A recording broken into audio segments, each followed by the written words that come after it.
Assalamualaikum warahmatullahi wabarakatuh. Selamat datang, dulur-dulur semua. Kali ini, aku akan berbagi kisah nyata yang dialami oleh seorang pendaki yang hampir tak bisa kembali. Sebuah perjalanan yang awalnya biasa saja, berubah menjadi pengalaman yang tak akan pernah terlupakan. Mari kita simak kisah ini dengan hati yang terbuka, karena di alam bebas, kita tidak pernah benar-benar sendiri. Langkah kaki Mas Pulang terhenti di tengah jalan setapak yang gelap. Lampu senter di tangannya bergetar pelan, menyorot dedaunan yang basah oleh embun malam. Dari kejauhan, samar-samar terdengar suara laki-laki memanggil. "Aye! Aye!" Suara itu lirih, seperti ditelan kabut tipis yang menggantung di antara pepohonan tinggi. Mas Pulang menoleh ke belakang. Teman-temannya masih berjalan, sibuk dengan obrolan masing-masing, seolah tak mendengar apa-apa. Ia menarik napas dalam, menenangkan dirinya. "Pikiranmu aja, Pulang," batinnya. Namun, belum juga ia melangkah lagi, suara itu kembali terdengar. Kali ini lebih dekat. "Aye! Pulang!" Darahnya berdesir. Itu bukan suara sembarangan. Itu suara yang amat ia kenal. Syarif. Sahabat yang sudah lama tak ia temui. Sahabat yang seharusnya ikut mendaki bersamanya, tapi bagaimana mungkin? Syarif tak ada di sini. Ia tak ikut perjalanan ini. Tenggorokannya mendadak kering. Tangan yang memegang senter sedikit gemetar. Jantungnya berdetak lebih cepat. Samar-samar, di antara bayangan pepohonan, terlihat sosok berdiri. Tersenyum padanya. Sosok yang tak seharusnya ada di sana. Mas Pulang menatap sosok itu dengan napas tertahan. Cahaya senternya goyah, bergetar di genggaman. Wajah yang terlihat di antara bayangan pepohonan itu begitu familiar, Syarif. Sahabatnya. Tapi ada sesuatu yang janggal. Mata Mas Pulang membelalak. Syarif masih mengenakan jaket gunung yang biasa ia pakai. Rambutnya agak acak-acakan, seperti orang yang baru melewati perjalanan panjang. Ia berdiri tegak, tapi tubuhnya tampak sedikit buram, seperti diselimuti kabut tipis. Mas Pulang menelan ludah. Mustahil. Ini mustahil. Syarif? Ia mencoba memastikan, tapi suaranya nyaris tak keluar. Sosok itu masih tersenyum. Lalu perlahan, tanpa suara, ia berbalik dan melangkah masuk ke dalam kegelapan hutan. Mas Pulang merinding. Tiba-tiba, pundaknya ditepuk dari belakang. Ngelamun, Mas." Suara Doni, adik sepupunya, membuyarkan lamunannya. Mas Pulang tersentak. Saat menoleh kembali ke arah hutan, sosok itu sudah menghilang. Tak ada apa-apa. Hanya pepohonan yang menjulang tinggi, bergoyang pelan ditiup angin gunung. Mas Pulang menarik napas dalam-dalam, mencoba menenangkan diri. Enggak apa-apa," jawabnya pelan. Tapi hatinya berkata lain. Ada sesuatu yang tak beres malam ini. Mas Pulang bukan orang baru dalam dunia pendakian. Sejak kuliah, ia sudah akrab dengan jalur-jalur gunung di Jawa. Namun, setelah menikah dan sibuk dengan pekerjaan, ia lama tak naik gunung. Ajakan mendaki ke Gunung Argopuro kali ini menjadi semacam reuni bagi dirinya. Awalnya, ia ingin mendaki bersama sahabat lamanya, Syarif. Mereka berdua sering mendaki bersama dulu, menikmati perjalanan tanpa terburu-buru mengejar puncak. Namun, saat ia menghubungi Syarif, ada sesuatu yang ganjil. Syarif, dengan nada suara yang penuh semangat, setuju untuk ikut. Tapi beberapa hari kemudian, adik Syarif menelepon Mas Pulang dengan kabar mengejutkan, Syarif harus menghadiri akad nikah adiknya di Lamongan. Mas Pulang bingung. Seharusnya Syarif menolak sejak awal, tapi mengapa ia malah ngotot ingin ikut? Lebih aneh lagi, saat ditelepon ulang untuk memastikan, Syarif tetap bersikeras naik gunung. "Pokoknya aku pengen naik gunung sama kamu. Kangen aku, Pulang," katanya waktu itu.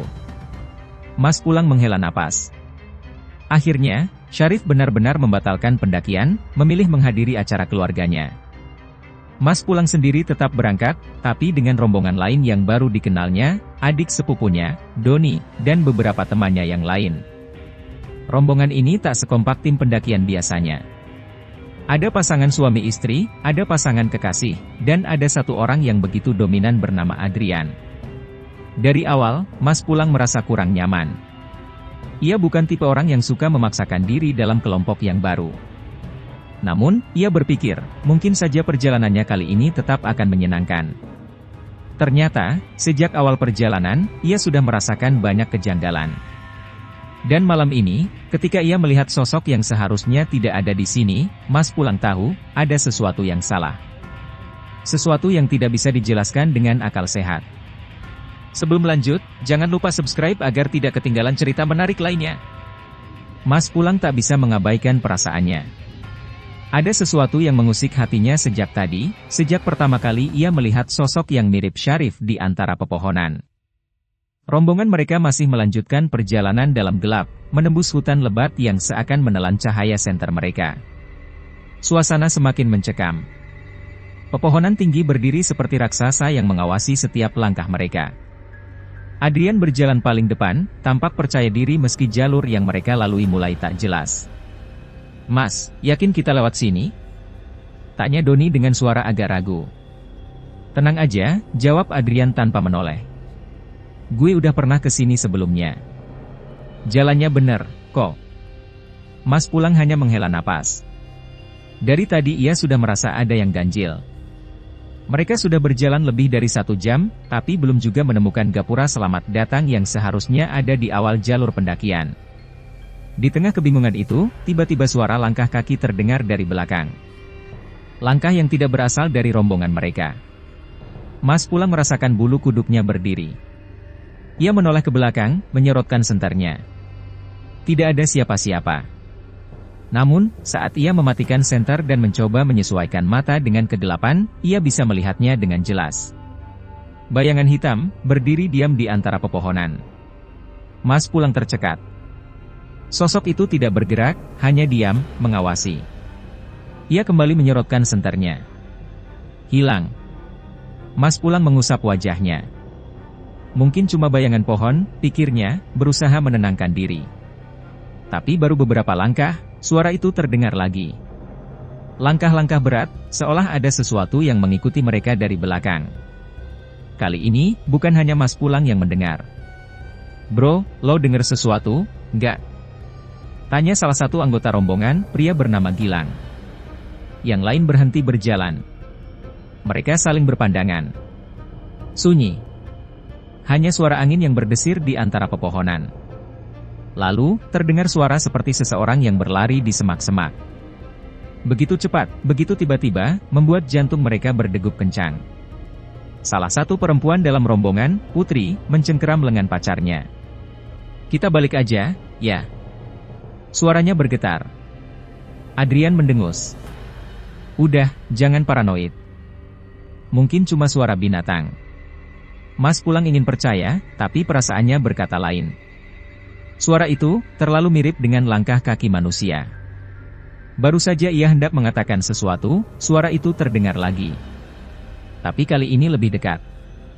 Dan di sela-sela suara langkah itu, ada bisikan. "Bealika! Bealika!" Bisikan yang dingin. Yang seakan berasal dari segala arah. Rombongan mereka membeku. Wajah-wajah yang tadinya masih penuh percaya diri kini berubah tegang. Mas Pulang mengeratkan pegangan pada tali ranselnya. Ia tahu satu hal, mereka tak sendiri di tempat ini. Suasana semakin mencekam. Udara yang tadinya sejuk berubah dingin menusuk. Mereka berdiri diam, saling berpandangan dalam cahaya redup senter. Wajah-wajah yang tadi masih penuh semangat kini diliputi ketakutan. Mas Pulang mencoba berpikir jernih. "Oke, kita jangan panik," katanya, meski suara bisikan itu masih menggema di telinganya. Tapi sebelum ada yang sempat menanggapi, terdengar suara dari semak-semak di sisi jalur. Kresek, kresek.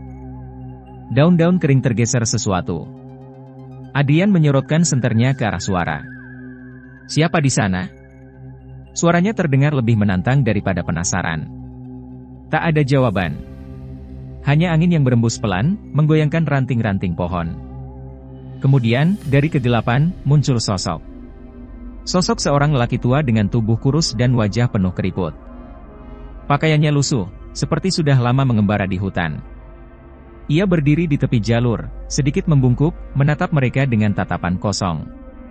SSSSTTT. Lelaki tua itu mengangkat satu jari di depan bibirnya, memberi isyarat agar mereka diam. Putri terisak kecil dan merapat ke pacarnya. Doni menelan ludah. Mas Pulang merasakan bulu kuduknya berdiri. Ada sesuatu yang aneh dari lelaki ini. Ia muncul begitu saja dari dalam hutan, di jalur yang seharusnya tak ada orang lain. Adrian, yang masih berusaha bersikap tenang, bertanya, "Bapak siapa? Kenapa ada di sini?" Lelaki tua itu tidak langsung menjawab.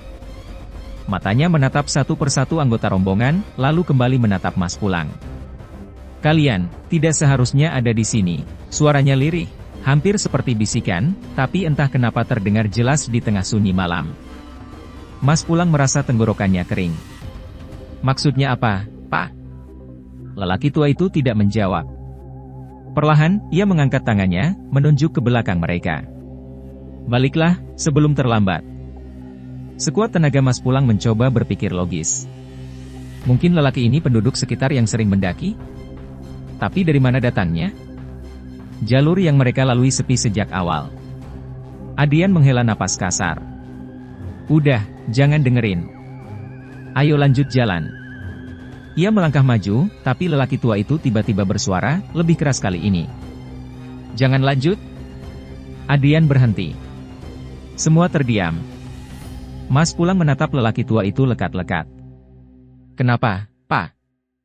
Lelaki tua itu menarik napas dalam, lalu dengan suara gemetar ia berkata, "Kalian sudah melangkah ke tempat yang salah. Mereka sudah tahu kalian ada di sini. Jika kalian terus berjalan, kalian tidak akan bisa pulang." Darah Mas Pulang berdesir. Adrian mendecak kesal. "Udahlah, Pak. Jangan nakut-nakutin." Ia berjalan lagi, tapi tiba-tiba, lelaki tua itu mundur ke semak-semak dan menghilang begitu saja dalam gelap. Hanya butuh beberapa detik. Tak ada suara langkah, tak ada bunyi ranting patah, seolah ia bukan berjalan pergi, tapi lenyap begitu saja. Putri menjerit kecil. Gilang dan Doni langsung melangkah mundur, wajah mereka pucat. Aku nggak mau lanjut," bisik Putri, tubuhnya gemetar. Mas Pulang ingin mengatakan sesuatu, tapi lidahnya keluh. Lelaki tua itu, ia merasa pernah melihatnya. Wajahnya mengingatkannya pada sesuatu, atau seseorang. Tiba-tiba, dalam pikirannya, terlintas wajah Syarif. Syarif. Mas Pulang merasa dadanya sesak. Entah kenapa, ada sesuatu yang membuatnya yakin, kejadian ini berkaitan dengan sahabatnya itu. Sementara itu, angin di sekitar mereka mulai bertiup lebih kencang. Daun-daun kering beterbangan, menciptakan suara gemerisik yang membuat suasana semakin ganjil. Lalu, dari arah jalur di depan mereka, terdengar suara langkah kaki. Bukan hanya satu, tapi banyak. Langkah-langkah itu mendekat. Cerita makin seru. Subscribe dulu supaya tetap update dengan kisah-kisah menarik lainnya. Langkah kaki itu terdengar semakin jelas, semakin dekat.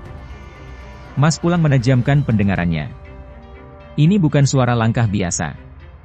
Suara itu terdengar seperti banyak orang berjalan bersamaan, namun tidak beraturan, seperti barisan yang kakinya tidak berpijak sempurna di tanah. Adrian menyorotkan senternya ke jalur depan. Tidak ada siapa-siapa. Hanya kegelapan pekat dan ranting-ranting pohon yang bergoyang pelan. "Siapa itu?" tanya Doni, suaranya bergetar. Tak ada jawaban. Hanya langkah kaki yang terus mendekat. Lalu, sesuatu mulai muncul dari kegelapan. Bukan hanya satu, tapi puluhan. Siluet-siluet manusia. Mas Pulang membelalak.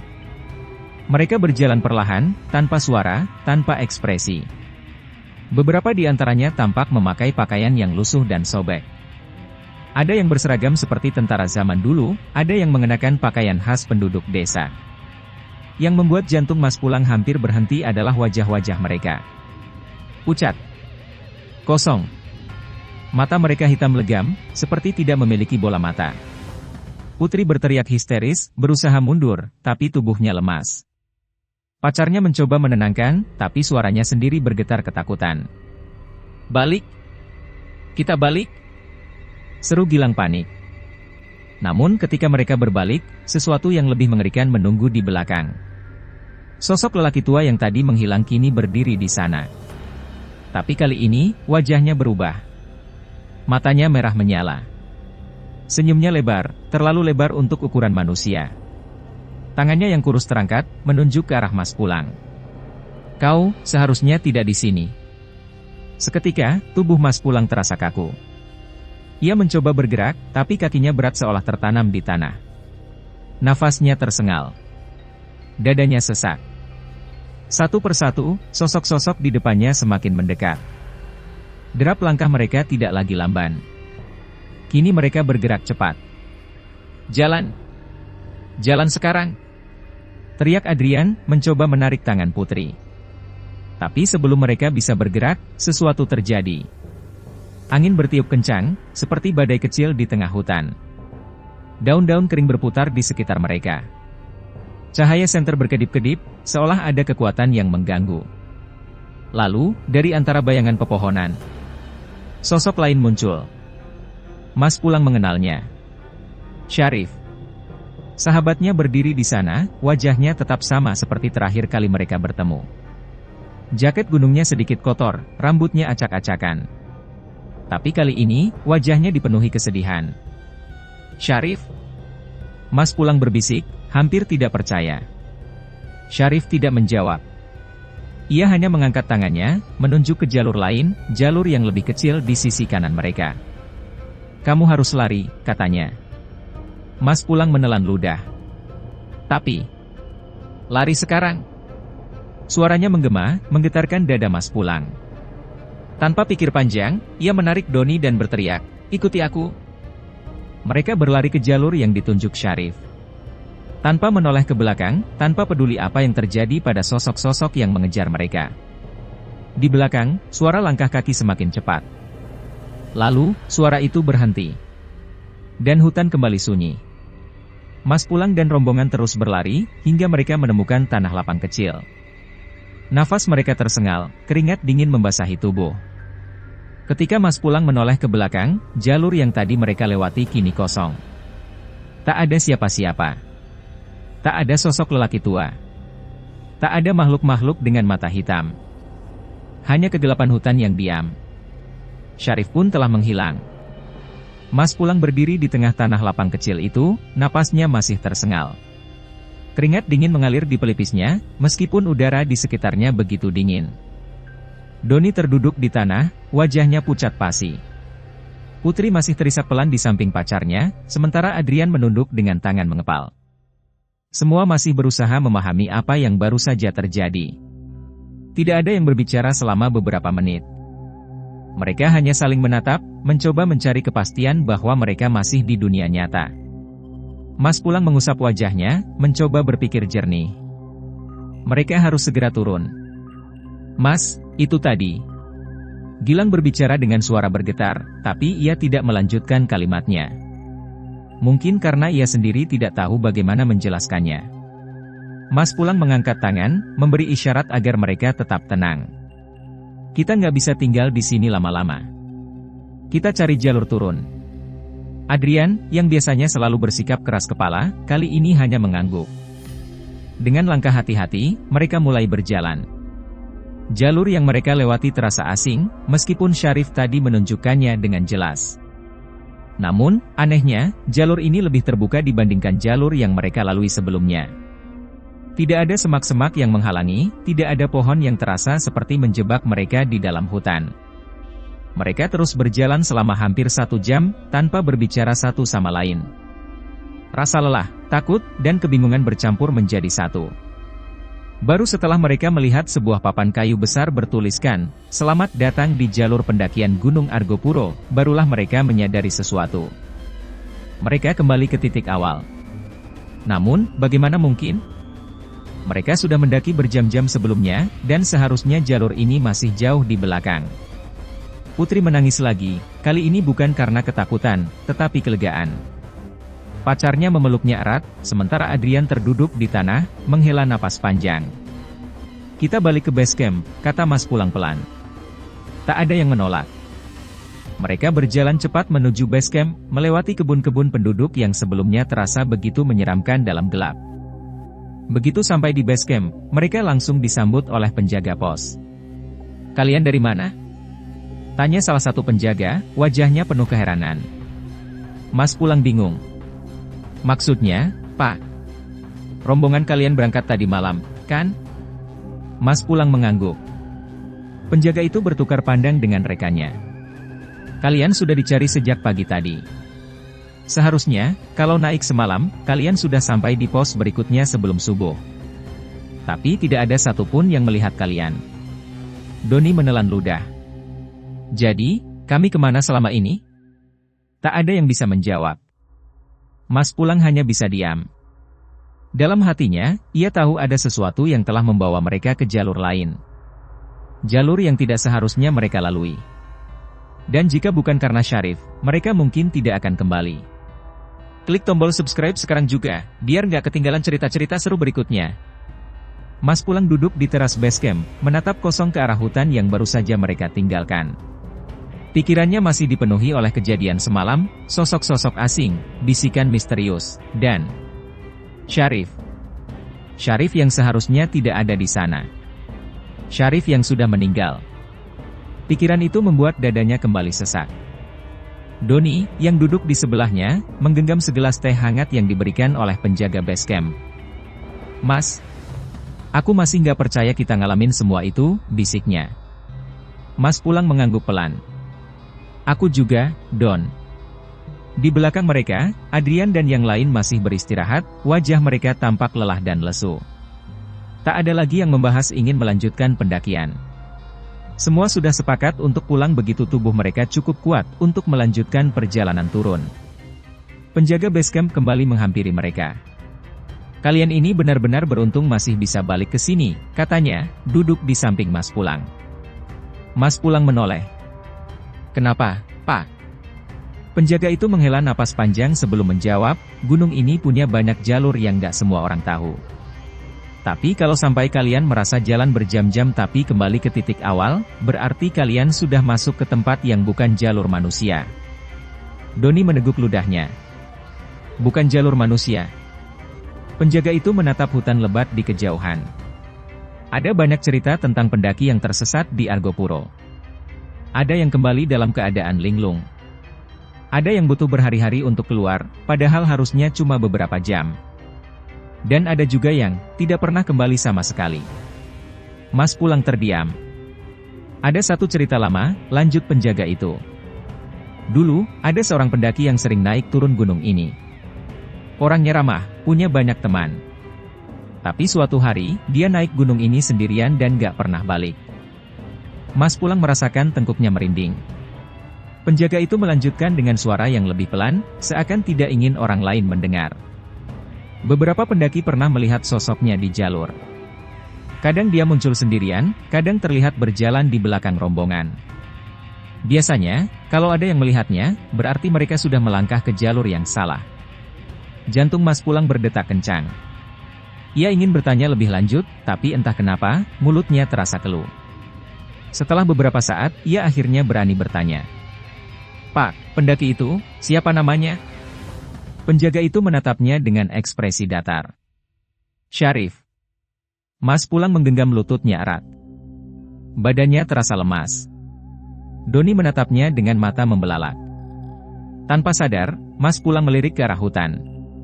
Dan di sana, di balik pepohonan, seolah samar-samar, ia melihat sosok yang dikenalnya. Syarif berdiri di sana. Tersenyum. Lalu, dalam sekejap, menghilang di antara kabut pagi. Demikianlah kisah ini berakhir. Semoga cerita ini menjadi pelajaran bagi kita semua, bahwa saat berada di alam liar, kita harus selalu menghormati tempat yang kita datangi. Jangan terlalu percaya diri, jangan meremehkan tanda-tanda alam, dan selalu dengarkan naluri. Jika sesuatu terasa janggal, mungkin memang ada yang tidak beres. Tetap waspada dan berhati-hati. Wassalamualaikum warahmatullahi wabarakatuh.